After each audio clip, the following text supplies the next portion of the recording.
Oh boy, chapter 1135 of One Piece dropped, and we're swimming in juicy, bizarre, and downright WTF moments.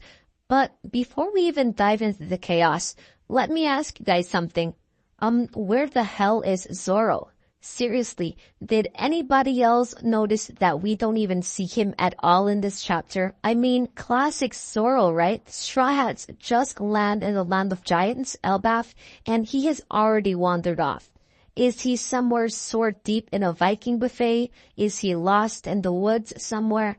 Or maybe, just maybe, he's about to cross paths with some dangerous company. But let's not get ahead of ourselves.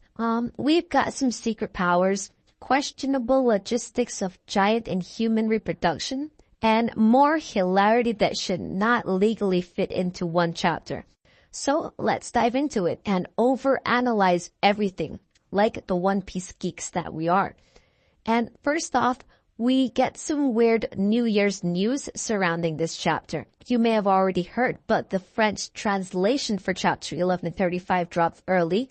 Yep, that's right. The official polished pages straight from Manga Plus. While the rest of us plebs waited, the French fandom got the laugh at us. This wasn't even a leak in the usual sense. It was a straight up oopsie by the official publishers.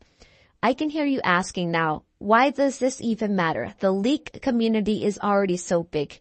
Well, this matters because it's just weird. This has never happened before.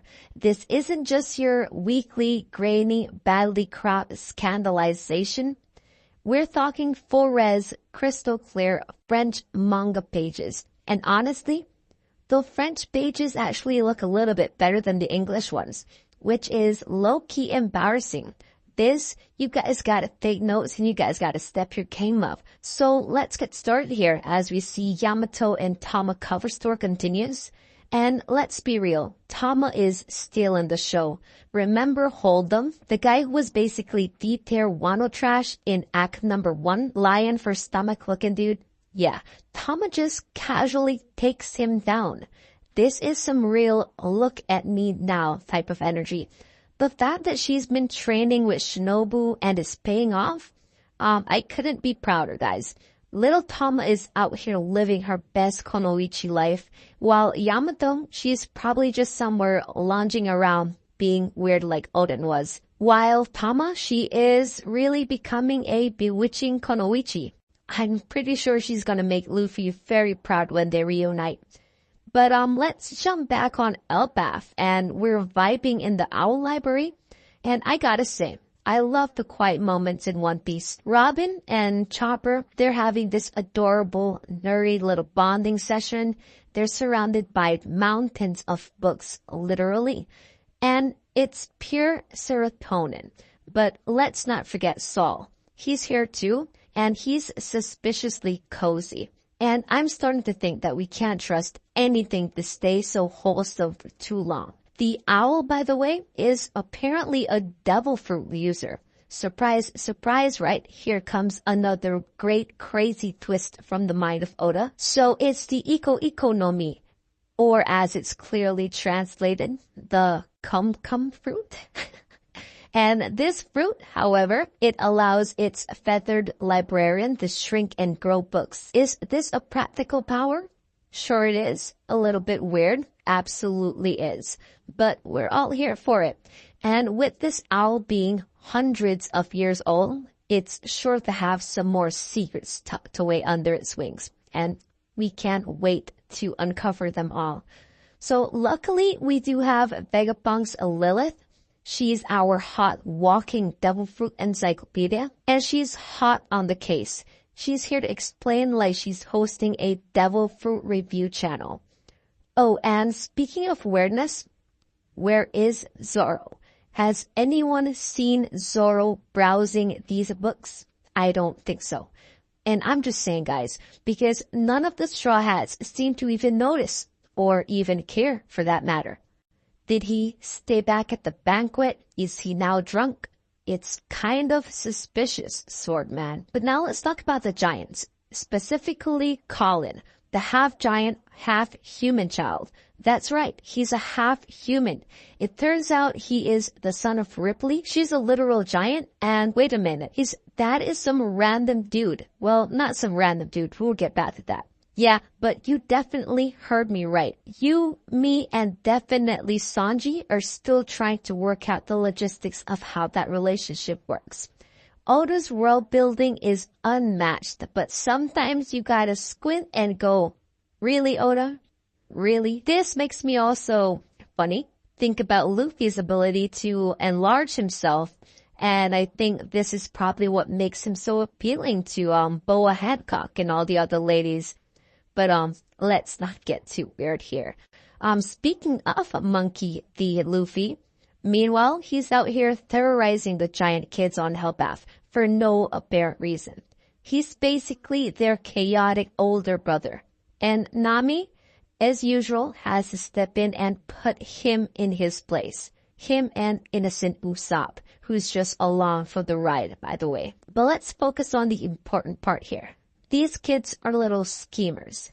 They're schemers. They pull the old fake scaredy cat move for a little boob hug from Miss Ripley, and Sanji is fuming in the corner.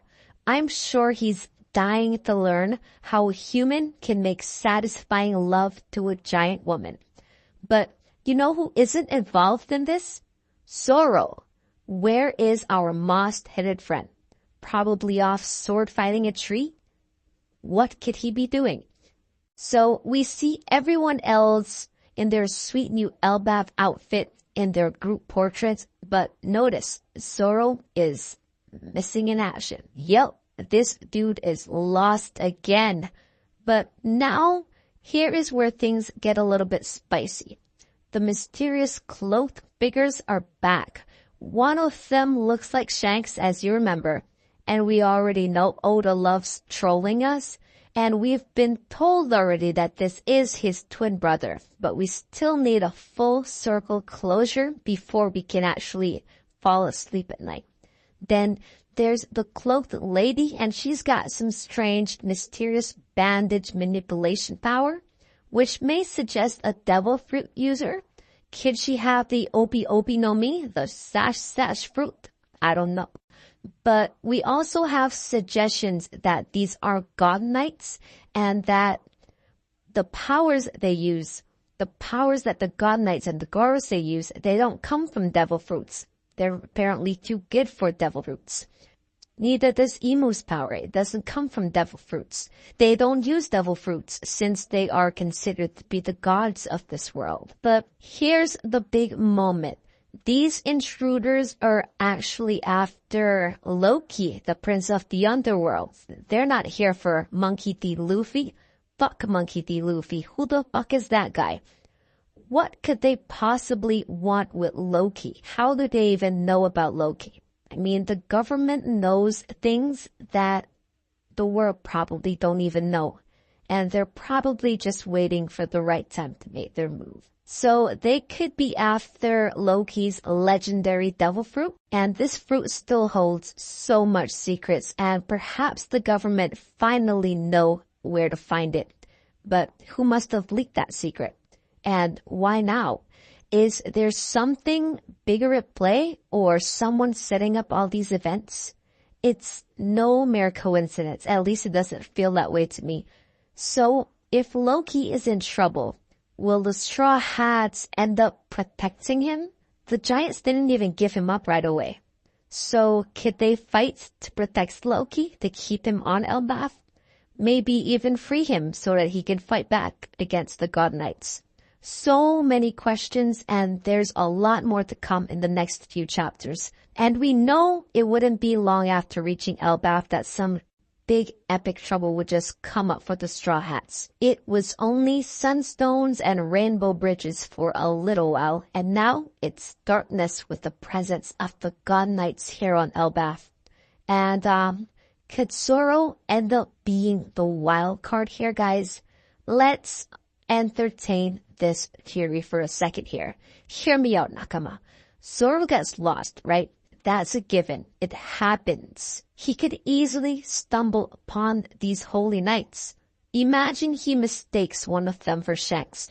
Because let's face it, Zoro's directional sense is non-existent. What if he lets his guard down because he thinks this is Shanks? And Luffy loves Shanks. He wouldn't hurt his captain's buddy.